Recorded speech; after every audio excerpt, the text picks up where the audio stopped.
So our next chapter is organisms and population. ये हमारा ecology part है bio का, जिसमें हमारा सबसे first chapter organisms and population है जो हमने पढ़ना है। तो फर्स्ट ऑफ ऑल समझ लेते हैं कि इकोलॉजी क्या होता है। तो इकोलॉजी क्या होता है, एक स्टडी है, मतलब कि अगर हम इंटरेक्शन पढ़ रहे हैं दो ऑर्गेनिजम्स के बीच में, या फिर उस ऑर्गेनिज्म की इंटरेक्शन किसी एबायोटिक फैक्टर के साथ, तो हम उसको इकोलॉजी बोलते हैं। जैसे फॉर एग्जांपल एक एरिया है हमारे पास, उस एरिया में बहुत सारे घर हैं, ठीक है, शॉप्स हैं। तो इस घर में जो लोग रह रहे हैं, ऑब्वियसली ये घर पे कुछ चीज़ें यूज़ करेंगे जो शॉप से इनको मैंडेटरी है लेके आने के लिए, तो वो घर से बाहर निकलेंगे, शॉप पे जाएंगे। तो ये वाले घर में जो पर्सन रह रहा है, शॉपकीपर एक पर्सन है, तो ये सामान लेने गया, इसकी इंटरेक्शन हुई शॉपकीपर के साथ।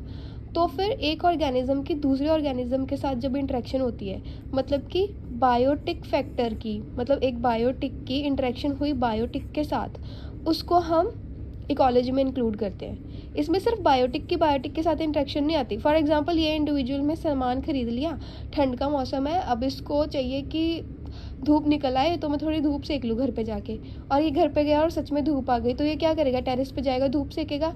अब ये जो सन है जिससे ये धूप सेक रहा है ना, तो फिर ये इसको सनलाइट प्रोवाइड कर रही है, जो कि क्या है, ए बायोटिक फैक्टर है। तो फिर अब क्या हुआ, बायोटिक और ए बायोटिक के बीच में इंटरेक्शन हुई। तो फिर इकोलॉजी में क्या आता है, इकोलॉजी में हम इंटरेक्शन पढ़ते हैं ऑर्गेनिजम्स के बीच में, मतलब एक ऑर्गेनिज्म की जो दूसरे ऑर्गेनिज्म के साथ इंटरेक्शन हुई वो, और इसके साथ ही उन ऑर्गेनिजम्स की इंटरेक्शन उसके इन्वायरमेंट के साथ। तो जब इसने घर जाके धूप सेकी तो एबायोटिक के साथ भी इसकी इंटरेक्शन हुई।